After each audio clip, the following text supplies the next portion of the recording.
60 বছরেরও বেশি সময় ধরে একটানা জেগে থাকা একজন মানুষ। না, এটা কোনো সিনেমার গল্প না, এটা বাস্তব। বিজ্ঞান যেখানে বলে একজন মানুষ কয়েকদিন না ঘুমালে শরীর ভেঙে পড়ে, সেখানে ভিয়েতনামের এক কৃষক দাবি করছেন তিনি নাকি অর্ধ শতাব্দীরও বেশি সময় ধরে এক রাতও ঘুমাননি। ডাক্তাররা অবাক, বিজ্ঞানীরাও হতবাক। এই মানুষটার নাম থাই নগক। সবকিছুর শুরু 1973 সালের দিকে। থাই নগকের হঠাৎ করে প্রচন্ড জ্বর হয়। কয়েকদিন পর জ্বর ঠিকও হয়ে যায়, শরীর ধীরে ধীরে স্বাভাবিক হয়ে ওঠে। কিন্তু তারপর তিনি বুঝতে পারেন একটা অদ্ভুত জিনিস ঘটছে। তার চোখে আর ঘুম আসছে না। প্রথমে তিনি ভাবলেন হয়তো কয়েকদিনের সমস্যা, কিন্তু দিন পার হতে লাগলো, সপ্তাহ পার হলো, তারপর মাস, অথচ ঘুম আর ফিরল না। এখন এখানে সবচেয়ে ভয়ঙ্কর ব্যাপারটা কি জানেন? সাধারণ একজন মানুষ যদি টানা কয়েকদিন না ঘুমায়, তাহলে তার শরীরে ভয়াবহ প্রভাব পড়ে। মাথা কাজ করা বন্ধ করে দেয়, শরীর দুর্বল হয়ে যায়, মানুষ হ্যালুসিনেশন পর্যন্ত দেখতে শুরু করে। বিজ্ঞান বলছে ঘুম ছাড়া মানুষ বেশি দিন টিকে থাকতে পারে না। কিন্তু থাই নগকের ক্ষেত্রে যেন সব নিয়ম উল্টো হয়ে গেল। তিনি দিনের বেলা স্বাভাবিকভাবে মাঠে কাজ করতেন, ভারী বোঝা বহন করতেন, ঘন্টার পর ঘন্টা কৃষিকাজ করতেন। এমনকি বয়স বাড়ার পরও তিনি নাকি 50 কেজির বেশি ওজনের সার কয়েক কিলোমিটার পর্যন্ত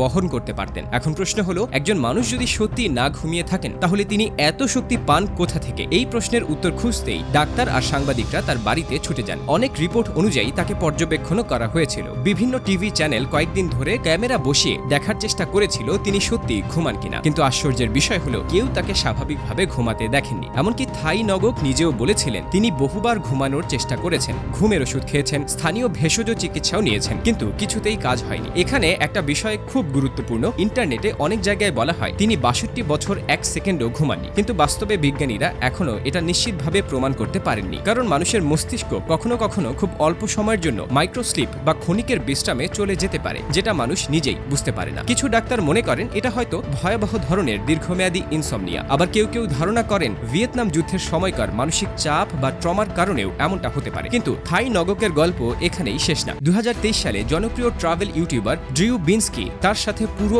এক রাত কাটান। তিনি নিজে দেখতে চেয়েছিলেন এই মানুষটি সত্যি ঘুমান কিনা। সারা রাত পর্যবেক্ষণ করার পরেও তিনি স্বাভাবিক ঘুমের কোনো প্রমাণ পাননি। বিভিন্ন সাক্ষাৎকারে তিনি বলেছেন অন্য মানুষকে ঘুমাতে দেখলে তার হিংসে হয়, কারণ তিনি জানেন ঘুম একটা আশীর্বাদ যেটা তার জীবন থেকে হারিয়ে গেছে। এবং এখানেই এই গল্পটা শুধু অদ্ভুত না, বরং একটু ভয়ঙ্কর হয়ে ওঠে। কারণ আমরা প্রতিদিন ঘুমকে খুব সাধারণ একটা বিষয় মনে করি, কিন্তু এই ঘটনাটা আমাদের বুঝিয়ে দেয় মানুষের শরীর আর মস্তিষ্ক সম্পর্কে বিজ্ঞান এখনো সব রহস্য জানে না। আজও থাই নগকের ঘটনাকে ঘিরে কোনো নির্দিষ্ট বৈজ্ঞানিক ব্যাখ্যা নেই। এটা হয়তো বিরল ধরনের ইনসমনিয়া, হয়তো মস্তিষ্কের অদ্ভুত অভিযোজন, কিংবা এমন কিছু যেটা বিজ্ঞান এখনো পুরোপুরি বুঝতে পারেনি। আর সেই কারণেই থাই নগকের নাম আজও পৃথিবীর সবচেয়ে রহস্যময় মানুষদের তালিকায় রয়ে গেছে। তাহলে এখন প্রশ্নটা আপনাদের জন্য, আপনি কি মনে করেন একজন মানুষ সত্যি এত বছর একদম না ঘুমিয়ে বেঁচে থাকতে পারে, নাকি এর পেছনে এমন কোনো রহস্য আছে যেটা আমরা এখনো বুঝতে পারিনি?